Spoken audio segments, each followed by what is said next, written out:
So I have two amazing people in studio, and I am excited and tense at the very same time. But I just want them to say hi and just tell us their names. We'll start with you, ladies first. Yeah, just tell us your name and who you are, why you're here. Yes. Oh, thank you, Sharon. Karibu. It's really nice to be here on PAL Radio. Yes, we're really honored. My name is Grace Achoki. I'm married to Barnabas Achoki. We have three children.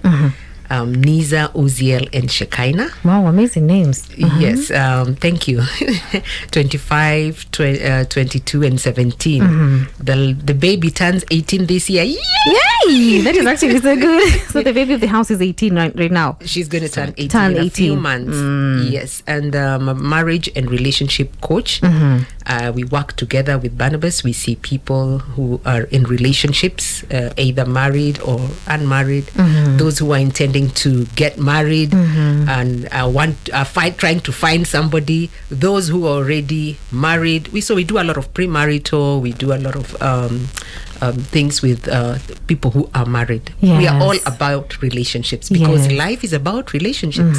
Hizo zingine ni kadhalika. Yes, kabisa. Yes. And Barnabas is the one we have in studio. Nisikuwe nakosia, maybe it's your brother. This handsome young man is the Barnabas Achoki. Oh, wow. We call him Barney. Barney. Nice to meet you, Barney. Thank you, and Sharon for inviting us. Glad to be here at PAL Radio and looking forward to having a wonderful conversation about things that really matter to people's lives. Yeah. And you're also a marriage counselor. Yes, I'm a marriage and a relationship coach, a safe conversations leader, and all that. Other than that, is there anything else that you do as individuals, as a couple? Yes, I also do pastor at Abundant Life Community Church here in Kilimani. Yeah. And you? Yes, I work with women. I love working with women. So I have a program called Beautiful Ashes and just working on the emotional healing. Who are you at the end of the day? So that's what I do apart from other things. I have passion for women empowerment, so I'm going to have a conversation with you a bit later on. Sure. And before we get into, the intense part of today's conversation, niliambiwa na mtu niulize one thing you like about one another and one thing you dislike about one another. So hiyo mtaniambia sahi. Yes. On the spot. Yes. Okay. Mbona huku tu prep kwa hiyo? But these things are ni sawa tu, ni sawa Sharon. Okay, one thing I like about Bunny is he's a friend. And know a friend you cry on his shoulder, you laugh. So he's a good friend. That friendship bit, that thing that he's able to take me in. Yeah. With all my nonsense and everything. As a friend. Yes. That is beautiful. Would you say the same thing about her? Yes, she's a good friend. We are passionate about the same things, and so that's one thing I really like about her. So the other one? The other one was dislike. Are there any dislikes? Hey. She's too structured for me. What do you mean by structured? I'm a very spontaneous person. Oh yeah. Personality. Opposites attract. Yes. Yeah, and then after marriage they attack. I don't know why I'm relating, but okay, so so that is the conversation we'll be having in studio. And our topic today is what women versus what men want in marriage. Many of us really don't understand. And that's why you hear women say, it's like men don't get into their feelings while in marriage. Ama hanielewi. Ama my wife anaongea sana. I hang out with people, mostly young couples, and they're like, the way I speak to him, it's like he doesn't understand me. I feel like I'm speaking to him, but and I pick just the last part of whatever I said and then responds to that. So everything else that I said, ni kama tu imeenda. So that is why we have you here, for us to just understand what men want in marriage, how they are in marriage, what women want in marriage, how they are in marriage, to just enlighten someone who's in marriage right now or is looking to get married anytime soon. Karibuni sana. And I want us to start with this first question. What are some of the traits or qualities a spouse would want in a wife or a husband? Let's start with the lady. Thank you, Sharon. Many times when people want to get married, you ask them, okay, you want to get married? Yes. Okay, so what is happening? I've not found the right person. So you ask them, and I've asked this question many times, are you the right person? Well, okay. because I'm looking for the right person. But are you the right person? How much have you worked on yourself? How much have you prepared yourself for marriage so that you can say, yes, nimeiva. I'm this person who I want, when somebody meets me or looks at me or shares a cup of tea with me, I'm not that person who is spiky and hard and bitter. And so have I dealt with some of the things that I was going through? For example, if I was in a relationship and I was hurt in that relationship, or I walked away, or the person walked away from you, have you dealt with that? Have you walked that journey of healing so that you're not coming into marriage with all your baggage? Kila kitu. You're required to have 23 kgs, you have 46 or 59 kgs. So have you dealt with that? So what a woman is looking for is a man who is, okay, if they are Christians, a man who is God-fearing, somebody who knows God, somebody who fears God, somebody who is respectful. Yes, we know that men want a woman who is respectful, but you say respect is both ways. So you want a man who is respectful. And you can know this by just the way they treat other people. You go into a restaurant and they're harassing the waiter, bring that tea, and you're wondering, wait, if he can do this to the waiter, what about me when I get married? Most of us are blinded with the fact that he might treat you better than that waiter. He will treat you well because you are his person, but the way he treats other people, it's a whole different thing. And many of us, kamudia, the feelings are there, you'll just let it slide. Yes, you let it slide until you get married 2-3 years down the line, and you say, hey, this was a red flag. The way this guy was treating the waiter was a red flag. But at that time, because you're in love, it looks amber. It's not really red. So those are some of the things that you're looking for. How does he treat other ladies? How does he treat his sisters? How does he treat his mother? And respect is there. So you're looking for a man who is respectful. You're looking for a man who is truthful. What he tells you, okay, we are going to meet at 4:00. He comes at 5:30 and he has not even apologized. Then he says, so when you are calling him, he says, no, I'm just round the corner. Which corner? It may just be the corner to his house.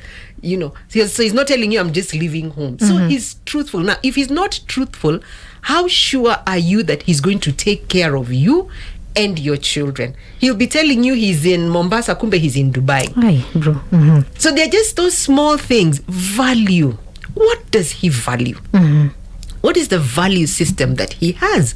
Because if he says he values family, and yet he doesn't visit or see his parents or call his parents, and when you get married, you're seeing this guy said he values family, but he's telling you, okay, I want to leave the country when we get married, and I'll be away for maybe 4 years. And I'll just be visiting you maybe twice or once a year, or, does he really value family? Yeah. Yes, he's gone out there to look for that money, which you both need as, and you need as a family. But does he really value family? Will he die for the family? You say, he's gone out there, so he's dying for the family, yes. But if he's out there and he doesn't call you, he doesn't find out how you are. You're dating right now, and he calls you once a month. What? Okay, that is a red flag. That's a red flag.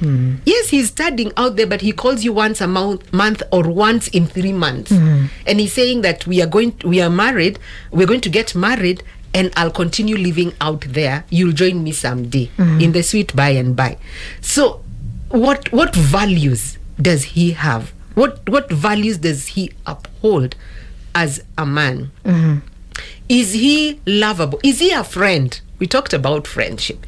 Is he a friend? Or is it just about if you are both Christians, Abraham did this and Sarah did this, and in the book of Proverbs. And so apart from that, what else? What are your interests? Do you have any shared interests? Do you even know his interests? Does he know your interests? Some of this can't come a bit later on when you guys are growing into each other. When you're married? Yeah. my friend, It doesn't. you need to know what are his hobbies. So what have you been doing when you're dating? These are some of the things that come up, because if you don't know his interests, are you going to know, or are they going to kind of pop up in when we get married? Let me share something. You asked us about dislike, and when we were dating, I really did know about Barney loving soccer. Yani, he's a soccer diehard. Yani Liverpool. Liverpool fan. Liverpool fan. I didn't know about it. So we had other interests, going to church, but for some reason this didn't come up until we got married. Yeah, I tell you. He told me now, this is when it was time for us to maybe have dinner or do something. He's watching Liverpool. And I'm asking him, when did you start loving soccer? So it became a fight. Liverpool became like the other woman in the marriage. It was painful. It was so much. I mean, there was so much. We had to deal with this other woman called Liverpool. And you dealt with it? We dealt with it. You guys are good right now with Liverpool? Yes. Now I released him and he releases me. Sometimes we'll watch together. Sometimes, I'm just like, hey, I'm so tired, I need to go and sleep. But so those interests, it's just good to know this person is interested in this. Do we have the same values? Do we have the core values? Because we may not have everything the same. Yes. Do we have the same interests? You have your interests, I have my interests. What are the common interests that we have?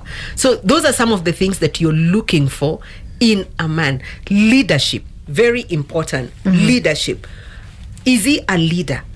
Is he taking us somewhere? Because if he's lacking in the area of leadership, then how is he going to direct this home or take us? You see, yes, he's the man of the home, and maybe I'm even earning more than he's earning, but being a head does not mean that I'm the head. I still have a head. Yes. So is he a leader in the home? That when there is a problem, he can own up and take up leadership and just move with it. When it comes to discipline of the children, he's somebody I can see, wow, this guy loves children and this guy can lead. Yeah, so those are some of, for now, let me say. Yes. That. We also want to hear from your end. Yes. What men look for. Yes, in marriage. Men look for the Proverbs 31 woman. all the time. Anyway, I think I can make it in. I can break it down to two. Talking about CV, character and values. So they look for a woman of character. How respectful, how submissive is this woman? Right. Yeah, that to them is huge. For men, respect is a big thing. So do you admire him? How do you treat him? How do you look up to him as a man? So they look for a lady who is submissive, who will respect them. They look for a lady who is hardworking, a lady who is responsible enough, a lady who will take care of whatever they have. By hardworking, in what aspect are you? Ambitious and doing what they need to do to take care of themselves. See, men are fearful of women who they think will come to eat what they have as much as we want to provide. Yeah, so sometimes, again, I think because of the socialization, they have this notion that, wanting to differentiate between, is this woman really loves me for who I am, or is she after what I have? Yeah, okay. So that they want to really make sure that they have that clearly.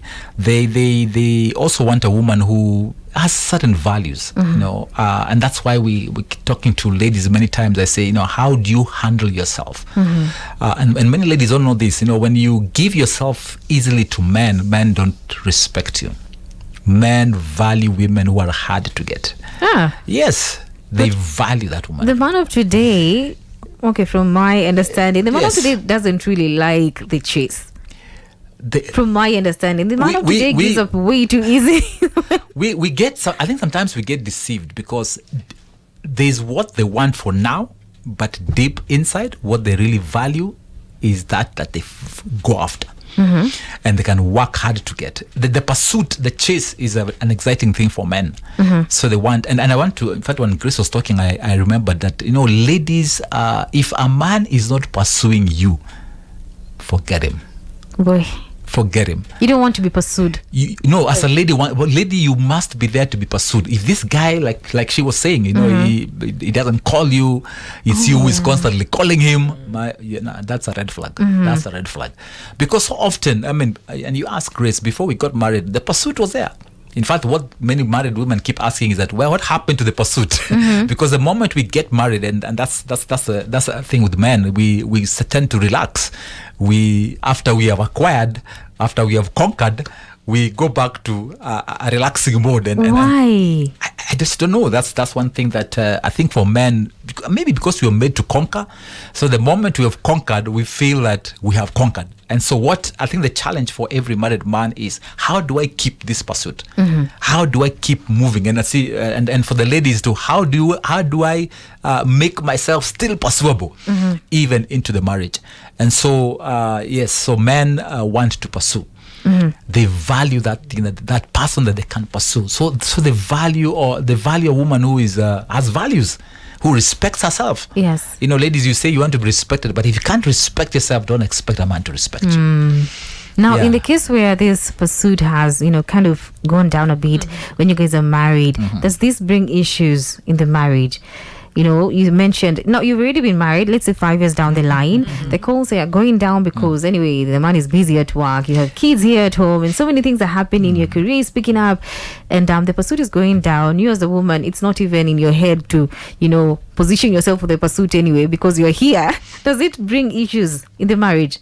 It does bring issues, Sharon, because even if you have positioned yourself, or let's say if you're still working, or you're working, you go out every day, and at the back of your mind, yes, there is work, but at the back of your mind, remember, we are made for relationships. So you long to still connect. There's still a connecting factor that, is so much alive in you. So you want to connect, and the person that you really want to connect with is your husband. So you're expecting him to be in the same place where he's saying, babe, I still love you. Babe, I still miss you. You're wondering. A lot of women complain, my husband doesn't text me at all.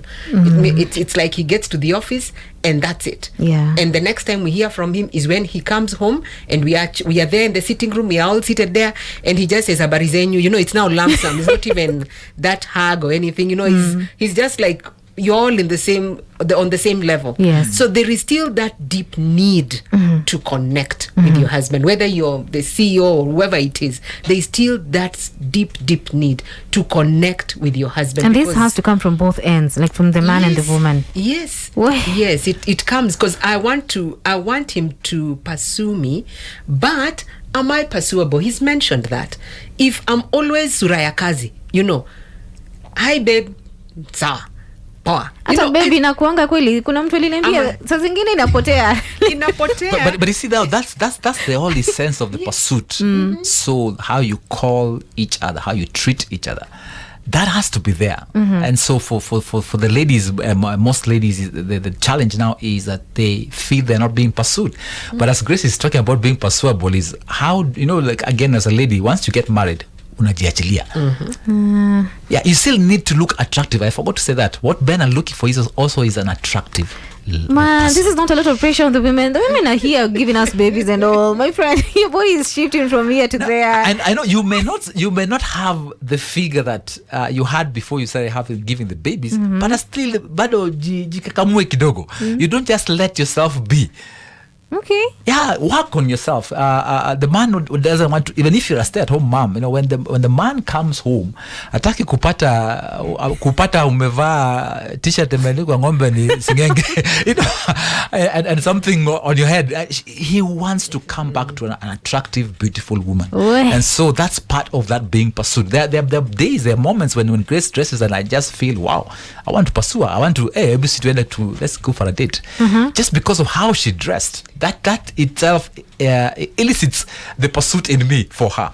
Would you agree? Yes, I would agree, because I know there are times when he'll just tell me, hey babe, leo umedunga, leo it's good, it looks good. So, but there are days when I know nimejiachilia.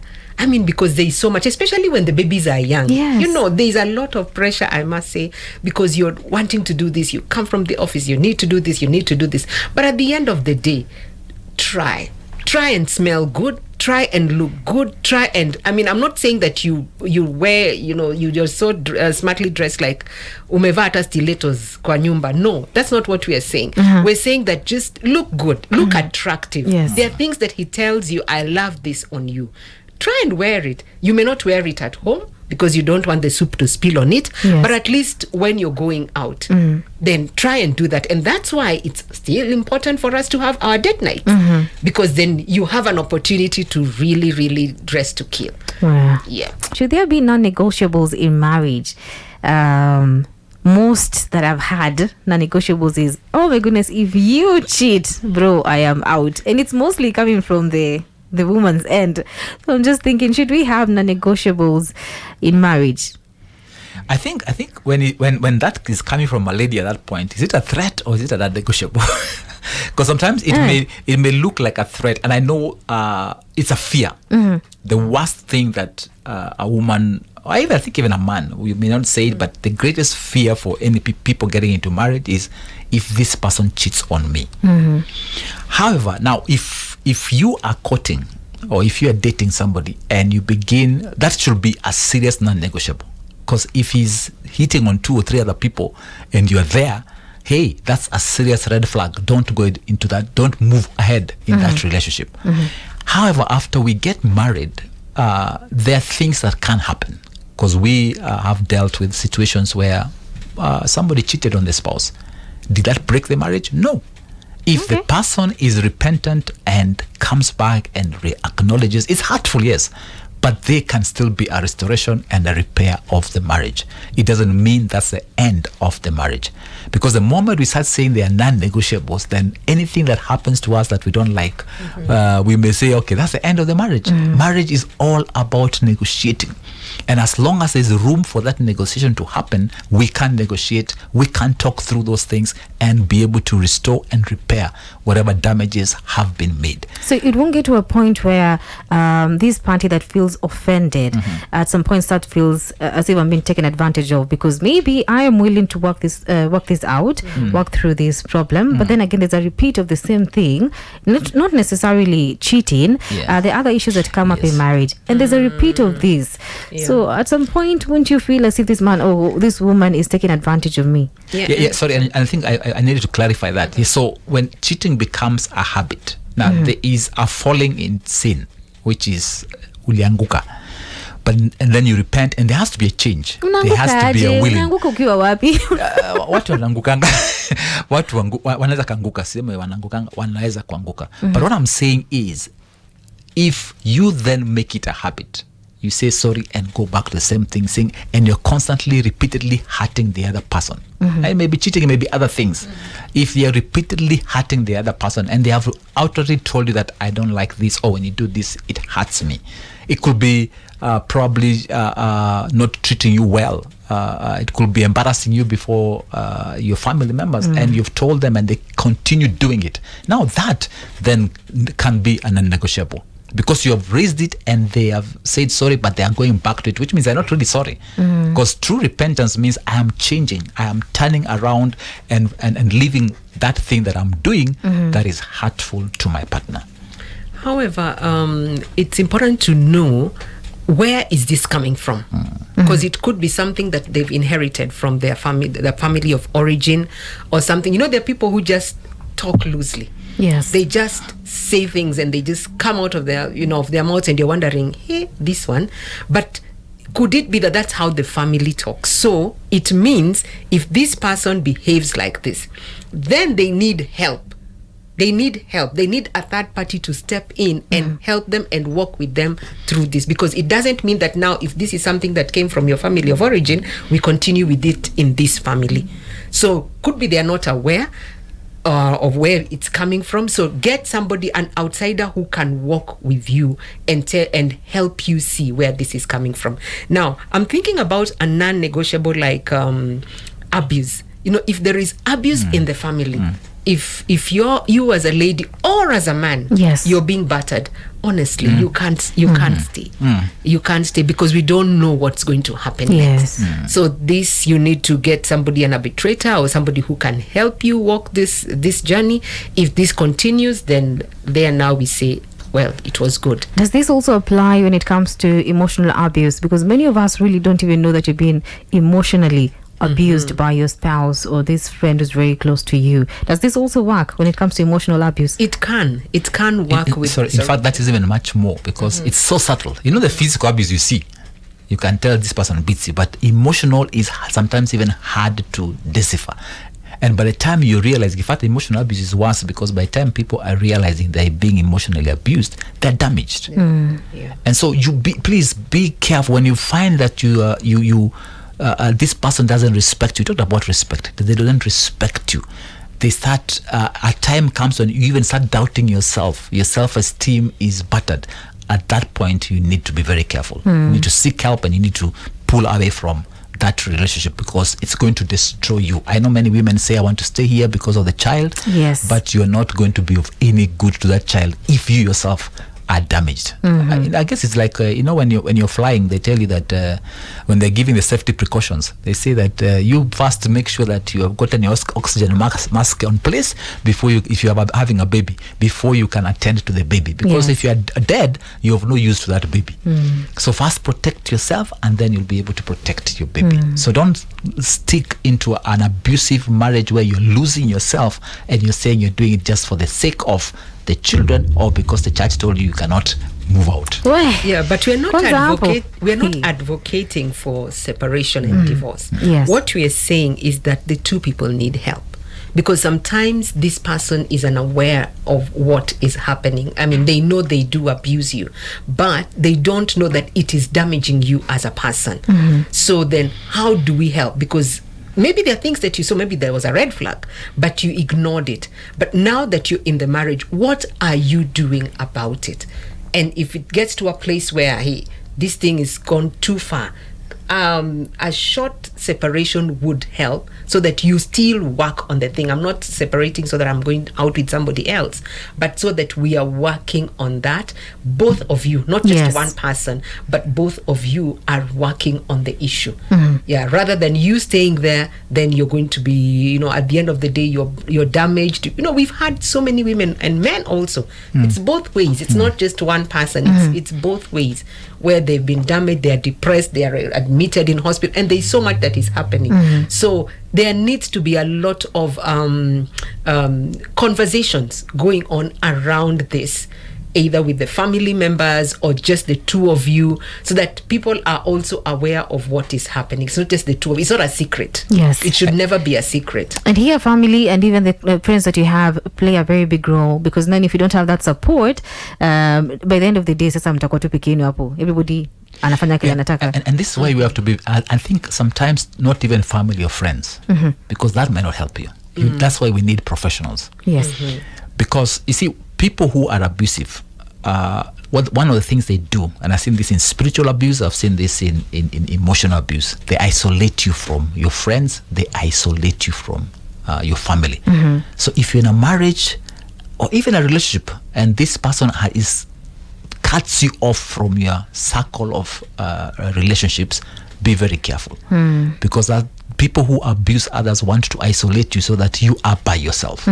So you be very, very careful. And when you see that, even as Grace was talking about separation should be not just separating because then we say we hope how it's going to work out. That separation should be deliberate in the sense of we are seeking help. The abuser has a problem. Yeah, the abuser also has a problem. And most of the times, do they even they're not aware of it. They're not aware. So that's why they need to see a professional who will help. You see, it's the couple ugonjwa. Sometimes we don't take these things. We think that, when you are physically not okay, or you start feeling some things in your body, you go to a doctor so that they can help diagnose what is a problem. So even in this case, they need a problem. They need to seek a help. A solution, a help from a professional who knows, who can decide. It could be a mental health issue, so that they become aware of their own problem, even as the abuser. The one who's being abused is also being treated for the effects of the abuse. So both need help, and then individually, and then the relationship then as a couple, they need help. And this will take time, and this cannot be done by family, cannot be done just by a prayer, 5-minute prayer. This needs people to being taken through serious counseling where they are helped, because we may be coming from places where there are disorders. We have suffered from traumas that are now affecting our current relationship. Now there's someone with the name John tuning in from Wangige, and Asema, my question is, what do ladies really look for in a relationship? Yes, and I want us to just answer him, and then answer two other people that I have questions from. Okay, thank you, John.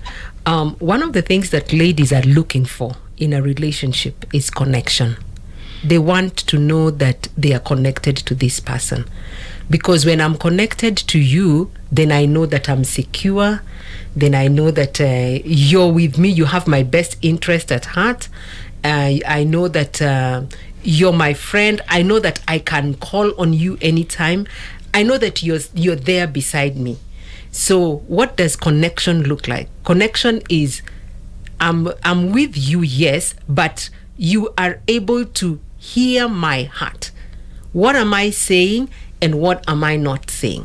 Because I may just, maybe for example, say that I'm feeling so lonely today, and yet you're there.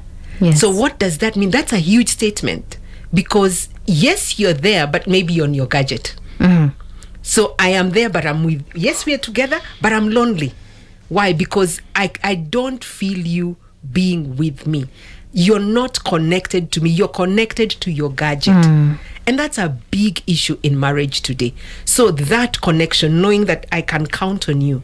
Security, knowing that you will protect me. You will be there for me. Protect me from the people who are out there, from the outside world. Sometimes the vibes, or there may be things that are coming in from extended family. Are you there to protect me? Are you there to speak on my behalf? Because it's hard for me to have a voice. Sometimes it's hard, you're voiceless. But then, can you speak on my behalf and say, yes, I know my wife did 1, 2, 3, but please, you need to respect her. Can you fight for me? Yay.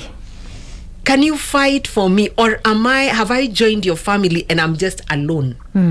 I'm alone. I'm an outsider looking inside. How do you include me? If we come from different communities, when people are laughing, can you tell me what's happening? Or am I just there like, a statue, just looking at everybody and you guys are having fun? So how are you including me in your life? How do you include me in when it comes to finances? Do I even know what you bring in? Do I even have access? Apple, it won't come back to us, and they also want to know how much you bring in. But maybe just to jump in there, I think there are two things that Grace is talking about that are very, very important. When she talks about connection, is the emotional connection. Yes. Because if you tell men connection, they'll think, but we connect.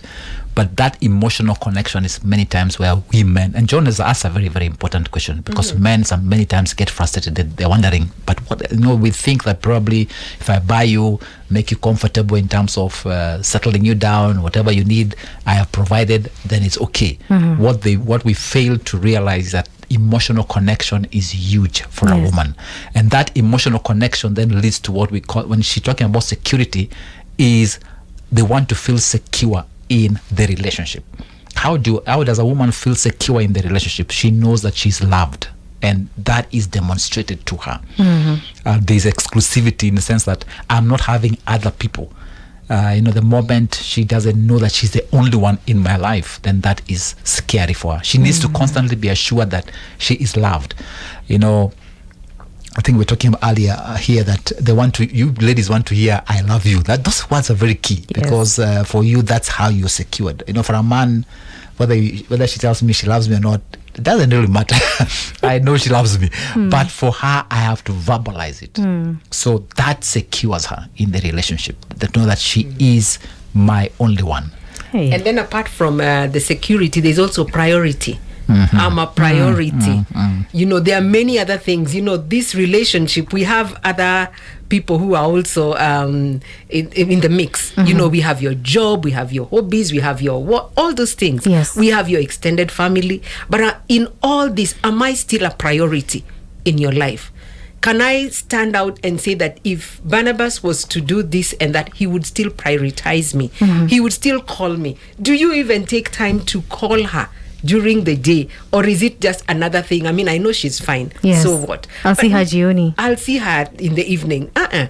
Is she a priority in your life? Yes, you're working, you're bringing home the money, and that's good. And she's also doing the same. But am I a priority? Even over the children.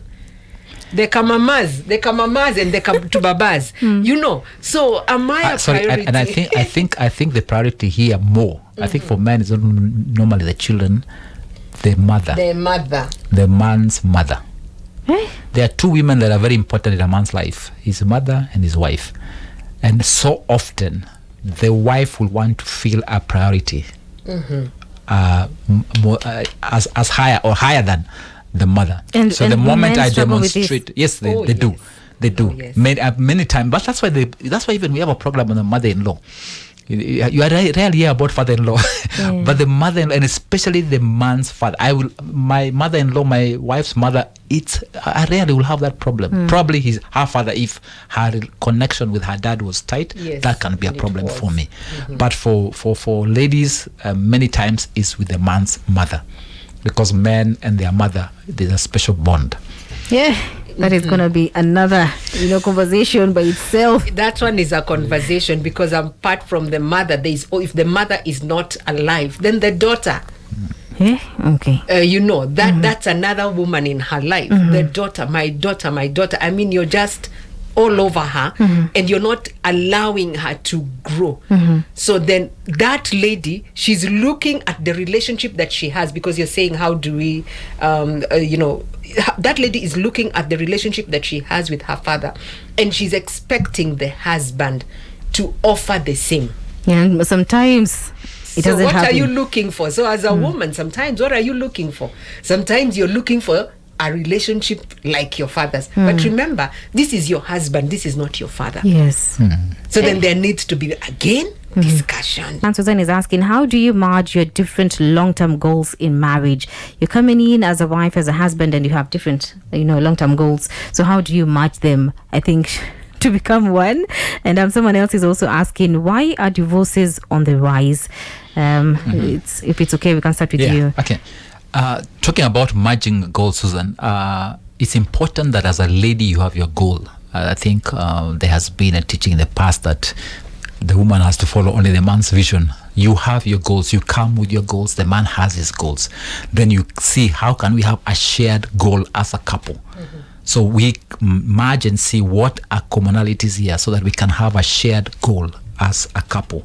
But within that shared goal, there are also individual goals. So how do I support my wife in her goal? She wants to go to school, she wants to prosper, so we have to agree that, okay, I may also want to progress in my career. So probably we can agree, let me go first, nikimaliza hapa, tuta support yako. So we see, how do we merge these two goals? How do we bring them together? Who stands a better chance? And this is a honest conversation that a couple needs to have, because sometimes it could be that the wife has a better chance of getting a promotion or upward trajectory in her career. So let me support her, because it's easier that way than me insisting I'm the man, yet when mali niko hata nikipata hiyo masters tabaki tu pale pale. But for my wife, I can tell that if she does this course, it can take her to another level, which now will be beneficial to both of us. And if I support her and she gets there, then she also doesn't forget me. She also supports me and pulls me up. So then we work there like that. So we need to have those conversations, sit down. What is our shared goal? Where do we want to get to? How do we want to raise our children? That it comes back to that. And I know many times there are times when a woman has had to suspend her goals just by nature of getting pregnant, take care of the little ones, and say, okay, let me take a break and raise the little ones. A time will come when they are going to school, I can go back into the job market. And so at that point, the husband then needs to support the wife and be good to her, because when she comes back, she may even get a better job and support you. And so we need to be kind to one another, remembering that the world goes round. I may be up today and tomorrow I'll be down, and she may be down today, tomorrow she'll be up. And if I treated her well, she will reciprocate. And so let's work as partners. It's not about me and her, we are partners in the marriage. So we need to have a shared goal, but in that shared goal, they are the individual goals that are contributing towards that shared goal. And would you mind, just answering this second question? Why are divorces on the rise? I don't know why they asked this question, but I feel it's important to just answer them. Yes. There's a lot of, first and foremost, maybe the preparation.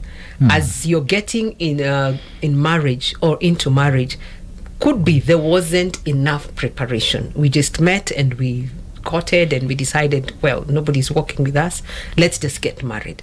But there were some things that could be you would have seen or maybe heard if you had gone for maybe premarital sessions, or had somebody walk with you on this journey. It's like if you're leaving the country and you're going to a new country, it's better if you contact somebody on the other side to just find out, how does it look like? What do I need to know? Are there things that I need to work on before I get there? So preparation may be one of those. Let me just jump in there, because again, I know many people go for premarital, but the premarital that many churches run is a requirement to be married and doesn't adequately prepare. I've done premarital in church setup. We have a premarital program called Charting the Course, where we are deliberate in adequately preparing the couple. And we do this, and we ask the couples to come much earlier, not 6 months or a year to the wedding, because that time you're thinking about the wedding, you're thinking about negotiations, before you go to see the parents, before you even start that journey. Go through this program, because it helps you to really confirm that this is a person. I am ready for this. Because what again we have seen is that when people are in the premarital and 3 months to the wedding, what if now you suddenly realize, wow, you see those red flags we're talking about. 3 months to the wedding. To the wedding. You have paid the service providers, the mahari imelipwa. Your parents are not ready to return the mahari. Cannot. So now I know, and sad to say, one of the saddest moments in my life was when a lady told me that, Barnabas, when I was walking down the aisle, I knew I was making a mistake. Wow. So please come for premarital long before. With the moment you get an interest in each other, before you start talking about a wedding date, come through our Charting the Course program. It helps because just we ask you questions, and we help you have discussions that will bring out things that probably you may never have talked about. Yes. Because when in love, we just meet and eat samosas and look into each other's eyes, but there are realities, there are things that we have to talk about, and then realize, oh my goodness, am I ready for this? Yes. Am I ready for this person? That is very, very important. So I urge, the preparation is key. Proper prior preparation prevents divorce. Yes. Then we go to non-negotiables. You know, when you're getting married, you're already going in knowing that if this happens, I am out. I mean, there's no discussion. There's no discussion at all. So you're already going in, but with an exit plan. So it's very difficult for you to stay married, because any small thing that comes up, then you're like, I'm out of here. Communication. So those are things that we handle in the program. Communication and other things, other small things that would come up that you just feel we cannot handle this on our own. So I always say that have people who can walk with you. Yes. Marriage. Maybe just again to jump in there. I'm very passionate about this. Yes. After people get married, because again, this is what we realized. We are very key in even the churches where we do proper premarital. The moment the two people are joined together, we leave them. But the first years of marriage are the most challenging. Yes. And from our own just working with couples, we realized we needed to come up with a program to help people learn how to handle conflict in marriage. After the honeymoon, you are facing realities. How do we navigate this path? It hits you. It really, really hits you. And that's where many people divorce. Divorce is happening now, and 2 years, 3 years in marriage. That's when it's happening. And we just realize it's because they come into this reality, and when the reality hits them, they start wondering, oh, maybe I didn't pray enough. Maybe it was the wrong person. But probably it's just the realities that are hitting. And now they need also to be guided through that. And so we have a program called Navigating the Storm. How do we navigate through this? Now, you've talked about that program, preparation and this one. Yes. What other program do you have that we can check them out, and where can we check them out, the programs?